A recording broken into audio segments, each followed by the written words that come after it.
What is up, 2A Patriot Ranch family? Welcome back to the channel, and we have one of the most exciting reviews I will probably do this year that I didn't even know I was going to do. Why is that?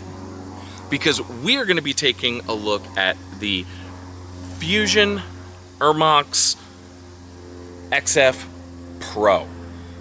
This is a product that was made by Ermox and then imported into the US by Fusion Firearms.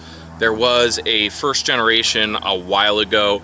This is kind of the second iteration of that Fusion is doing, called the XF Pro. You might be familiar, you've probably seen a ton of videos on YouTube lately of the XP Pro, which is their 2011 or double stack 1911 kind of firearm. This, something completely different. When this thing first came out, people were calling it, I don't know, another Glock clone. This thing is far from another Glock clone. In fact, the only thing Glock about it is some of the parts. So let's jump in, let's chat about this thing and why I think this might be my favorite review of the year. So stay tuned.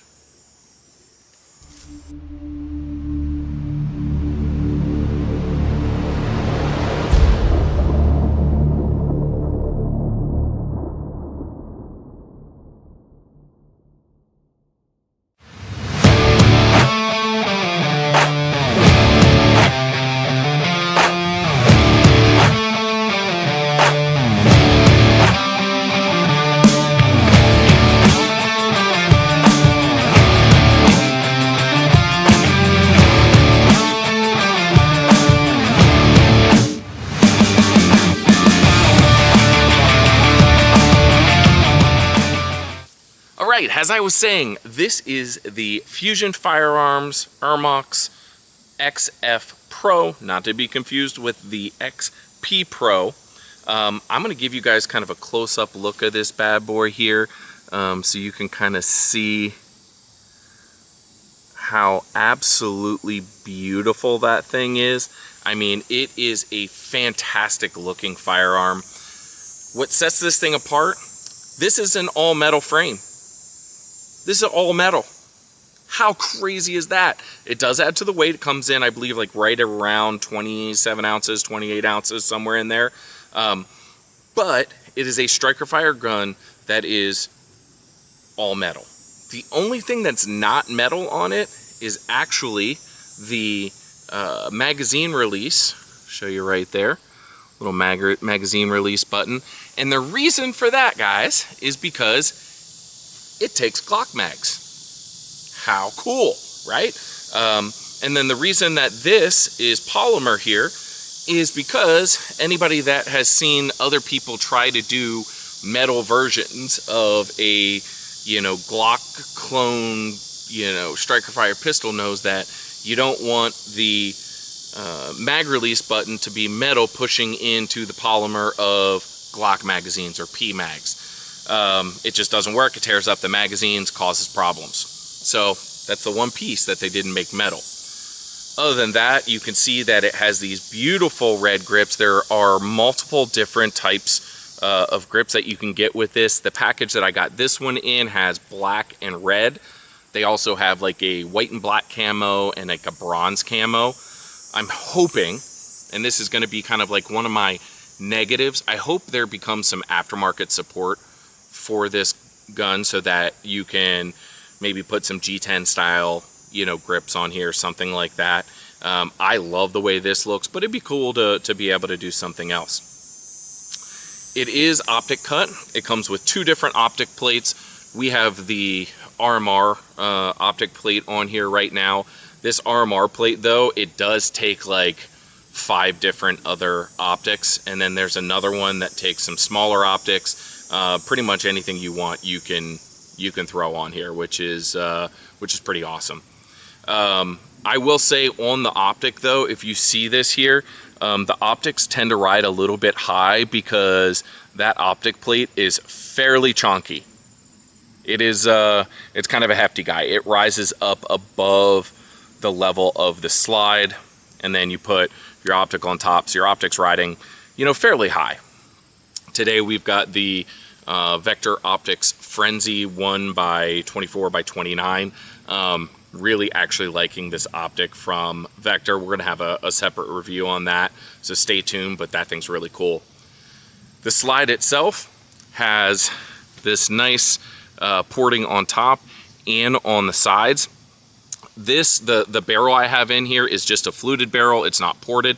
They do offer a ported barrel, but even if you don't want to get it from them, any Glock Gen 4 barrel will work in this thing. So trying to think, like Aim Sports has great Glock barrels on sale all the time. You've got True Precision, Zafiri, you know, the list goes on, Lone Wolf. You can put any of those into this gun and you have a nice little automatically ported barrel there. That's pretty cool. You're probably going to have to change out the springs on it. So the internals on this are Glock internals with the spring and guide rod. It is a double spring that's inside of here. They do offer a lighter one, but you can also swap it out with any lighter spring and guide rod assembly for Glock Gen 4 or 5, which makes that nice. Some of you guys might have extra pieces and parts laying around that you could throw right in there. I will say that the guide rod that's in there now, I believe, is like something like 17-18 pounds. It's a little hefty, but I would say for non-ported barrels, it does the job pretty well. Now, moving down off of the slide and onto the frame, you'll see right here, if I can get a close-up, right there, the takedown pin. That is not your standard Glock takedown pin. It is two little like screws that you can pull down on. You get a much better grip on that thing than you do on those little plastic Glock ones with the little ribbing on it. It doesn't work. If you want to swap that out, you can. You can remove those. They're just screws, but they work really well. Moving down to the trigger, this is where this thing excels. Not only is it a hefty gun, but it also has a fantastic trigger on it. Let's take a look at this trigger right now. This gun is clear, no mag, nothing in the chamber. I'm gonna give you guys at least as close of a view as I can. You get a little bit of play right there. It hits a wall and then a break. The wall itself, I won't say is like super defined, but it's definitely there. Let's reset it, and you'll see the reset on here. If you could hear that there, very short and smooth reset, leaves you right back out on the wall, and fire again. You are not going to find that kind of trigger in any Glock. This is you know, the $200 upgrade you do to your Glock to get that trigger like that. It is absolutely fantastic. It does have your little dangly-do trigger safety in there, which does work. I'll show you. You get to the wall, doesn't move any further than that. Push down on the dingly-dangly, boom, break. Speaking of the trigger, it does have a loaded chamber indicator on the back, which is kind of nice.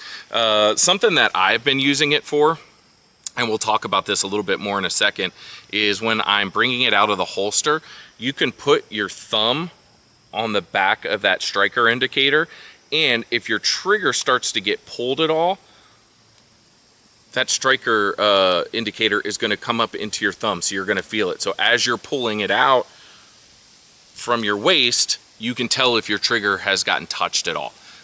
It's not really what it's meant for. They don't advertise it as that, but it's a nice little trick for you that you can tell whether your trigger's being manipulated inside the holster at all.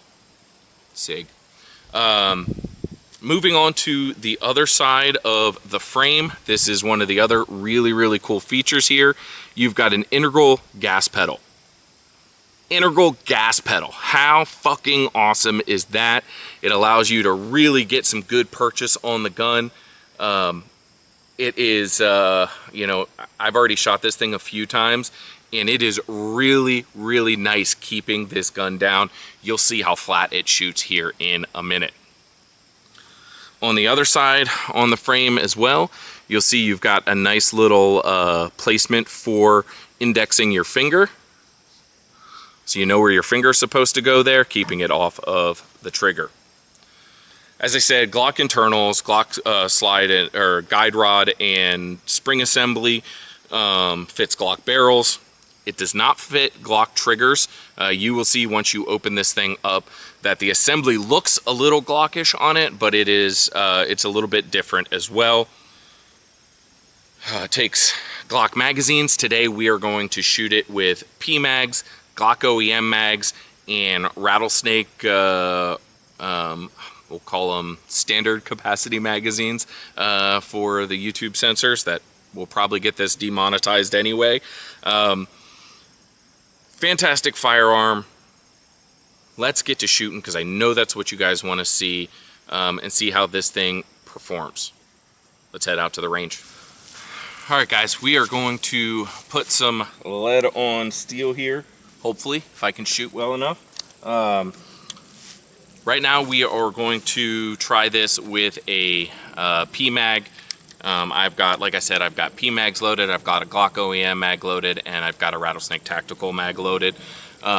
So we are going to give this a shot with good old P-mag and hope that she fires up well. I've got the gun right here in the holster that we'll talk about here in a little bit. So let's put some lead on steel and see how this thing runs.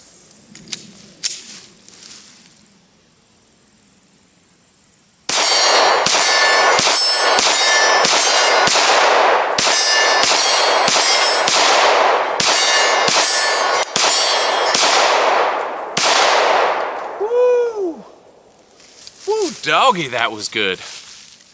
Kind of nice little last round lock back there. One of the great things about having this gas pedal on here is that I don't ride that slide stop release as much, which y'all know I tend to do a little bit. So that was a P-mag. Let's try it with the Glock OEM mag on my other side of my pants here.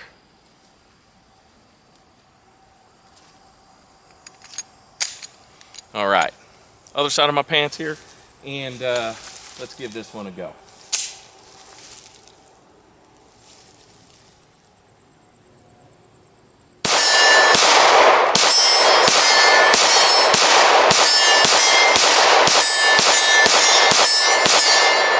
Woo! Yeah, buddy, get some. That was fantastic. That was absolutely fantastic right there. Again, last round lockback, no issues. Did you guys see how smooth shooting that firearm was? Absolutely sick. Feels great in the hand. One thing I forgot to mention on this one, it does have a tactical rail on the front. I've got a TLR1 HL, for those of you wondering. You have to put in the 1913 rail pin on here to get it to work, not the Glock one. Just a little bit of advice if you get struggling with it. All right. Last mag we're gonna try out today is the Rattlesnake Tactical. These are from Ammunition Depot. These are, I believe, well, we're not gonna mention how many. It's a standard capacity magazine. Obviously, can't you see?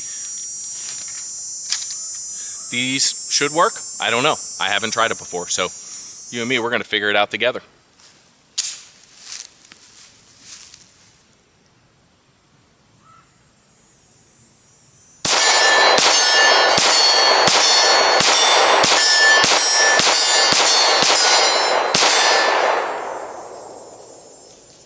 Got a little bit of a stovepipe there.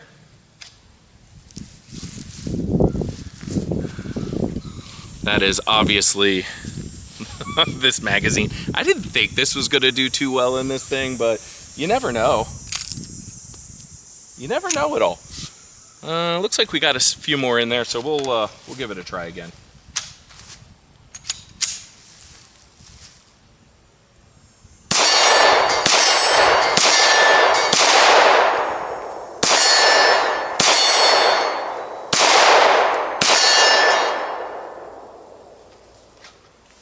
And I've experienced this when I tested it out with other guns, so they're still around in there, and I got lock back on it. That has absolutely nothing to do with this firearm and everything to do with these rattlesnake mags. Let's see if we can fire that last one off. One-handed. Boom. And got lock back. All right, let's head back to the truck here and we'll rock it out with some final thoughts, and we're going to talk about holster compatibility as well. All right, guys, so final thoughts on this bad boy right here. I'm in love with it. I have got a loving, beautiful relationship with the Fusion XF Pro. It is a fantastic gun. I am contemplating using this for my EDC. That's how much I love it. There's one sticking point to carrying it as my EDC, and that is holster compatibility. You're not fitting this thing in a Glock 19 holster or a Glock 17 holster. It ain't happening. Lots of reasons for it. It is thicker. It's got that gas pedal on the side. Just ain't happening. So you might say, well, you said you were carrying it earlier. What are you carrying it in? Yes, I am. So I am carrying it. Thing's a little hot right now. Hopefully it doesn't burn my nuts. But as I pull this bad boy out, not that, just the holster. I've got it in the Tier 1 MSP. This is the TLR1 version, obviously, of the MSP. It does fit pretty nice in there, but one thing I want to make you guys aware of, if I get like kind of, I don't know if you're going to be able to see it very well, but you can definitely kind of fit a finger down in the trigger guard there, which I am obviously not a huge fan of. So what I might end up doing is, I forget the name of the company off the top of my head. There's another manufacturer that makes universal holsters for the TLR7. So I might end up putting a TLR7 on here because it has that shorter profile, so the gun will sit further down inside the holster. Obviously with the TLR1 on there, it sits about an inch, inch and a half off the edge of the barrel. So when you stick it down in here, it is riding up just a little bit. Now for me, I don't grab my gun like that, so it's not very dangerous, you know. I'm grabbing my gun like this immediately anyway as I'm pulling out, so I'm not worried about myself, but I'm worried about any foreign objects getting stuck in there and grabbing that trigger. So that's why I kind of was talking about the striker indicator here. As you're pulling it out, if you do put your thumb on top of there, you'll be able to tell if anything is touching your trigger at all. They do sell some holsters for the XF Pro on the Fusion website. None of them stood out to me as something I would want to carry with. They've got a couple non-light bearing ones that I wasn't interested in. They had a light bearing one, but it wasn't set up like this. It wasn't a double clip with a wing wedge. So that I don't like rocking anything without the wedge because I want it to push back into me. I'm actually going to be putting a wedge on the back of this thing to keep it in even further. I will say, even though this thing, you know, is on like kind of the Glock 19 size-ish, very, very easy to conceal carry. They did a good job on the lines on this thing that it doesn't stick out very much. If you have any questions about the Fusion XF Pro, what I thought about maybe the all metal, I liked it, or any other Fusion's offerings, we are trying to get an XP Pro in our hands so we can do a review of that one too. But leave it down in the comments below. like this video. This is an awesome one. You guys aren't going to want to miss this. Oh, you know what? I made it this far and I forgot to talk about the price point. Guys, this is sub $500. Shout out to Gettysburg Trading Post. That's where I got this one at. Randomly was having a conversation with the guy in there the other day. Saw this and was like, I think I need to have that. Put it in my hands, absolutely fell in love. I got this thing out the door for like 500, I think, exactly, somewhere like right in there, out the door. Fantastic firearm. Subscribe to the channel, and if you want to get notified every single time we post cool shit just like this, ring that notification bell.